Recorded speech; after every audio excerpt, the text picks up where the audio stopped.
battle is 3 5-minute rounds in the Brave Combat Federation Super Lightweight Division. Introducing your first warrior, fighting out of the blue corner. This man is a mixed martial artist with a professional record of 4 wins and 2 losses. He stands at 180 centimeters tall and weighs in at 75.2 kilograms. Fighting out of Russia, presenting Yuriy Verenitsen.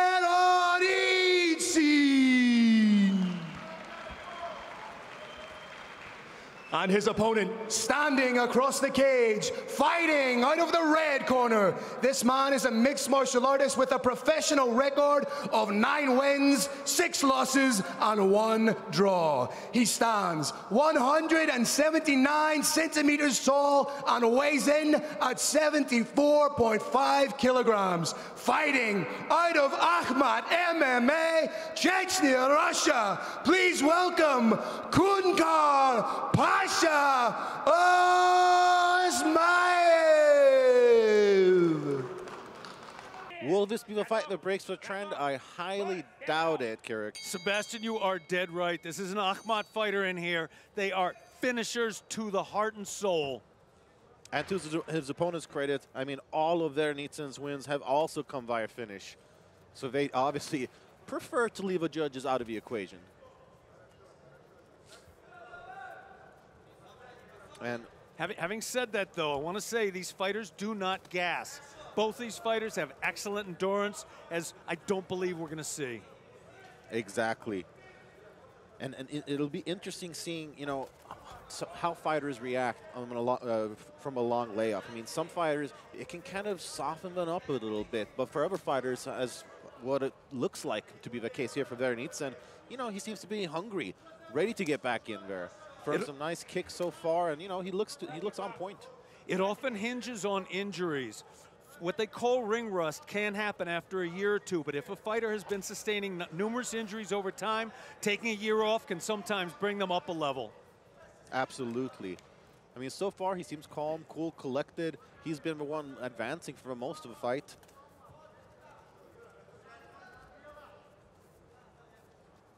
He made his pro debut in 2015. And as mentioned before, he is a 3-time national Russian pankration champion, as well as a European and world pankration champion. For those of you in Brave Nation who are not familiar with pankration, it's you could call it MMA light. Oh, look, he's on a guillotine. Is on the ground. Oh, that looks tight. That looks really tight. Positioning is not quite there. Maybe a slam coming up. That is tight. This is more of a slow choke because of the positioning of the forearms. And Verenitsen has to watch. He's got to watch his endurance too. You can wipe out your arms. You can burn out your arms. Looking for a guillotine too hard if it's not quite there.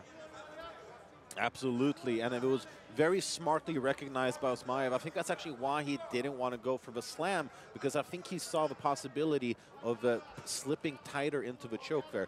So what he did instead was just let Verenitsen hang there, let the grip loosen naturally, and push it off by himself. And look at where it got him. It got him to top control here. Top control and about to rain some shots down. Big props to the Verenitsen. He's keeping the head tight.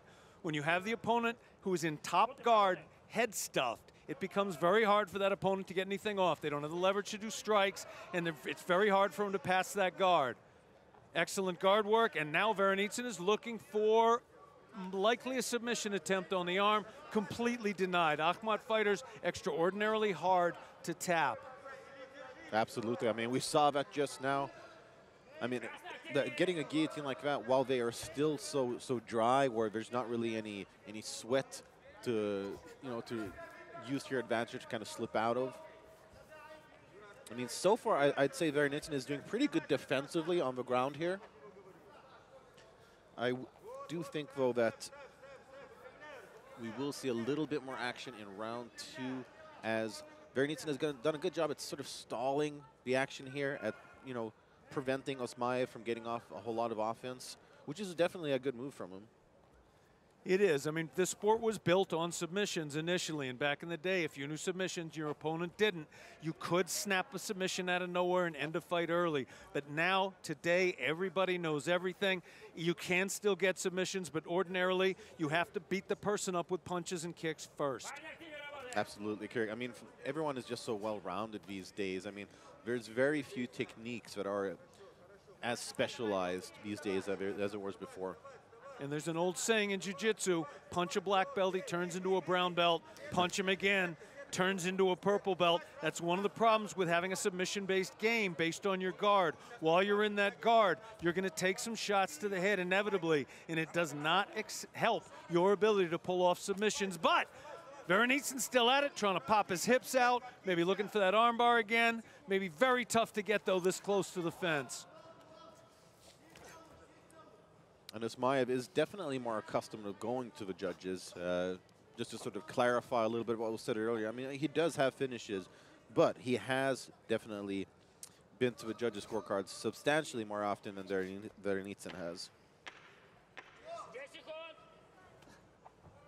Just heard the knock, knock, knock for short time. Round is almost over. Oh, there were some solid strikes there from the top control. And Sebastian, call this one. Who do you think?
Round two. Little glove touch, love to see that. In the middle of trying to knock each other out, they are friends and brothers. Right, you are, Kirik. And let's see how that takedown of a submission attempt changed the story of the fight, because it seemed like Verenitsen, was looking comfortable on the feet initially. Went for a takedown, or sorry, went for a guillotine there when the opportunity presented itself. I think he'll be a bit more keen to stay on the feet now. Oh, nice strikes there from Verenitsen. Nice little combination there, capped off with a kick. Nice work. And like I said, I just think, he's going to want to keep the fight a little bit more on the feet now. Seems like Osmaev recognized that because he went for the takedown. He's working on it now up against the cage, and there he gets it. But Verenitsen up again momentarily. Knees probably coming up to the hamstrings. These Ahmad fighters are relentless. They're relentless with their attacks. It goes from strikes right into a takedown. The takedown failed. It was a positional battle. Took the back. Now he's gonna sweep that leg. If he stands up, he's still gonna be on his back. Oh, he's going for the rear naked choke. Hooks coming. We got the hooks in. Osmaev already Pressure has on the win. face. Osmaev has one win via rear naked choke. Can he make it two? The old way of applying that choke was to get the forearm underneath the chin so it was directly in contact with the neck. Fighters now have developed, and they're able to get the submission with that higher up on the jaw. You can choke the fighter with a position you see. This is the new evolution of the sport of mixed martial arts. Savage pressure being applied from behind. Osmaev really cranking it there, but Verenitsen battling through it, getting out of that submission attempt. Nice work. This is still a terrible position, though, for Verenitsen to be in. But I gotta give him credit. I mean, he's doing pretty good so far. He could have ended up on top if he would have just scooted a little bit more right now. he ends up with Osmaev on his back once again. It was very, very close, but he never got it.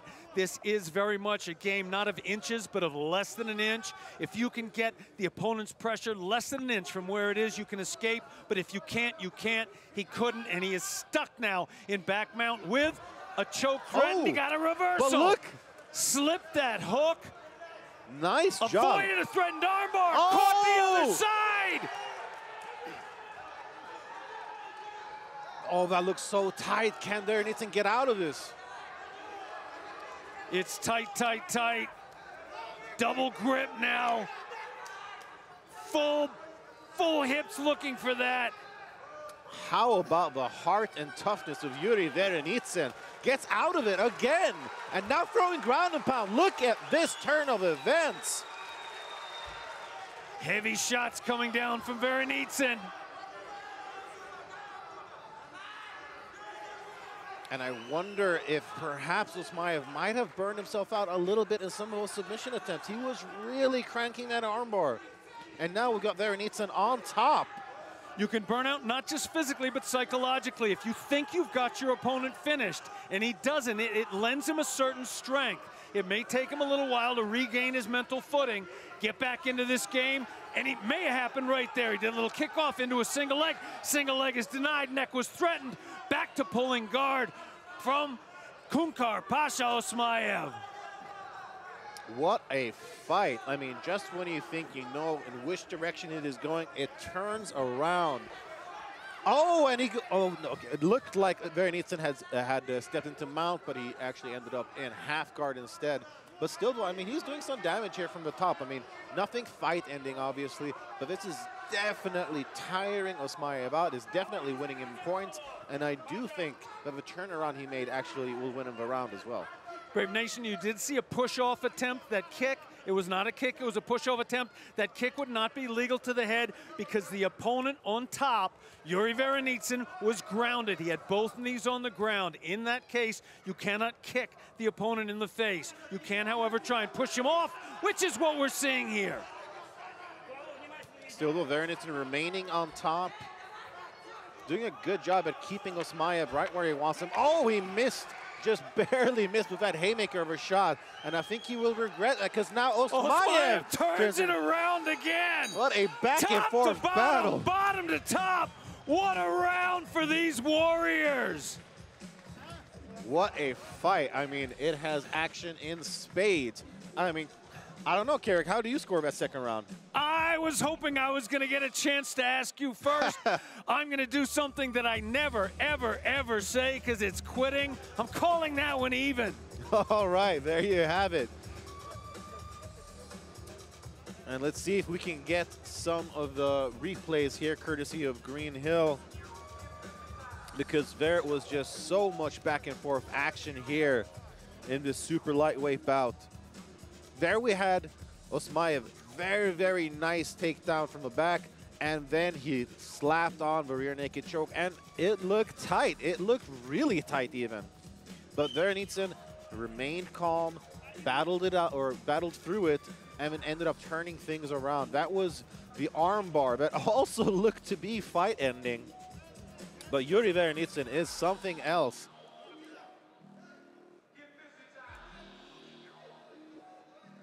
And there we have a top control from Yuriy Verenitsen, landing some ground and pound. Sebastian, it could well be that the winner of this round is the winner of this fight. I think it might be, Kirk. I think it might be. I don't think anybody can say definitively either fighter is ahead by 2. These two are going to fight like they need to win this round because they very well may. Absolutely. Oh, nice strikes there from Verenitsen. He seems to be a little bit more comfortable in the stand-up than Osmaev. And nice sprawl there, defending the takedown. Osmaev has got to be careful about getting sloppy. Sometimes in the third round, you can see that from certain fighters, that they're so eager to get the win that they lose some of their technique.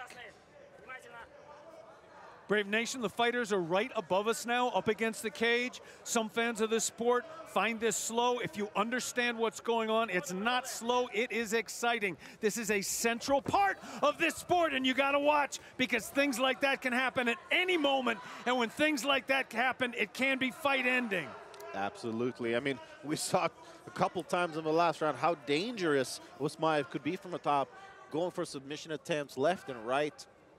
Verenitsen now back to his feet, has managed to get a somewhat more advantageous position, but he has got to get his back off of the cage here, because all this time spent up against the cage is time and points added to Osmaev's favor. I am impressed that Yuriy Verenitsen cannot be taken down and held down. However, that doesn't win fights. He's got, as you said, to circle off that wall. He's got to pummel his arms in, get some hand control, and then try and circle off the wall. Although he's not getting crushed here, he is not winning this fight. Absolutely. I mean, oh, nice elbows to the head. That, oh! Slam! What a slam from Khunkar Pasha Osmaev. Wow. Air Chechnya in operation.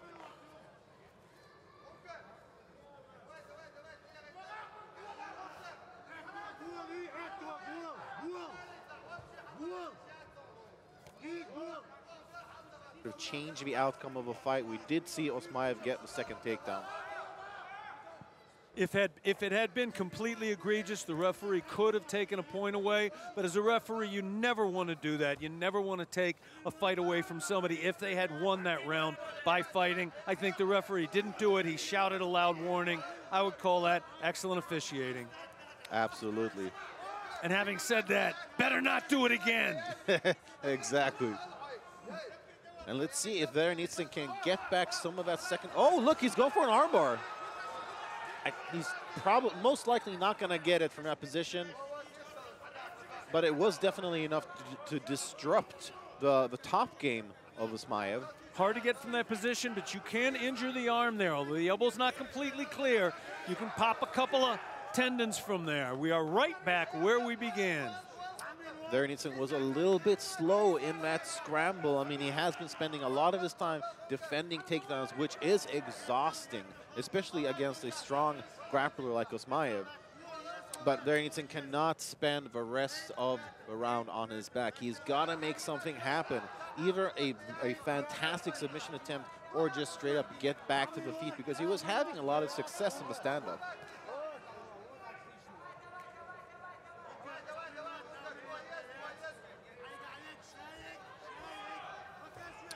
Oh, Verenitsen was close to once again spinning out of it. He's gonna look like he was going for a triangle as well. Oh, triangle went for, and it was denied.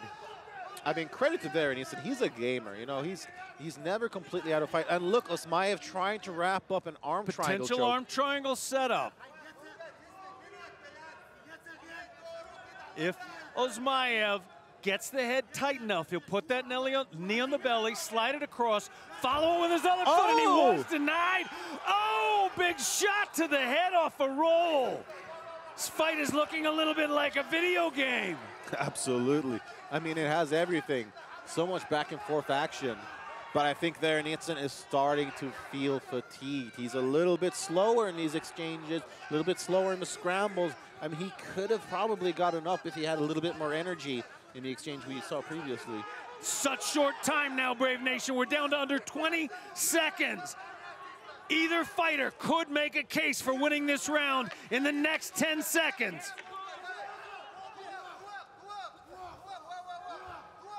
And it looks like there's that crank we saw earlier. Round ends. There we have it, and I think that was Osmaev's way of putting a stamp on that fight. The first fight that has gone all 3 rounds. Hard to believe, but it is the case.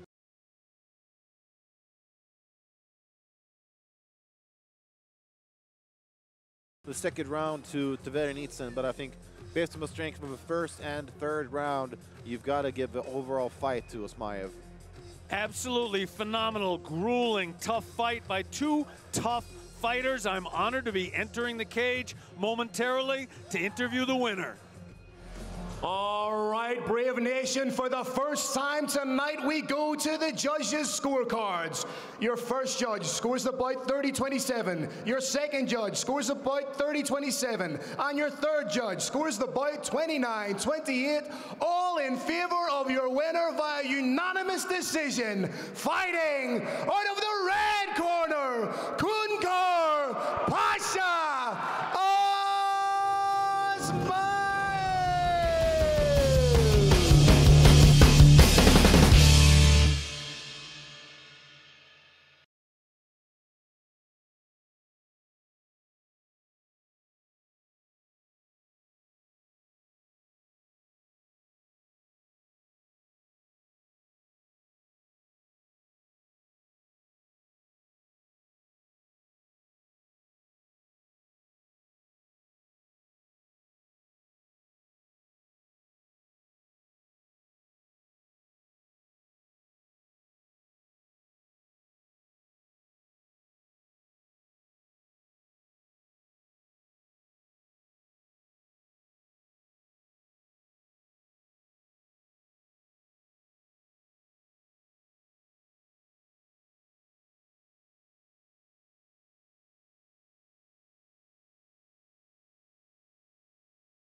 All right, this super lightweight bout ready to commence. And once again, I have a hard time seeing this going to the judges' scorecards. No fights have so far.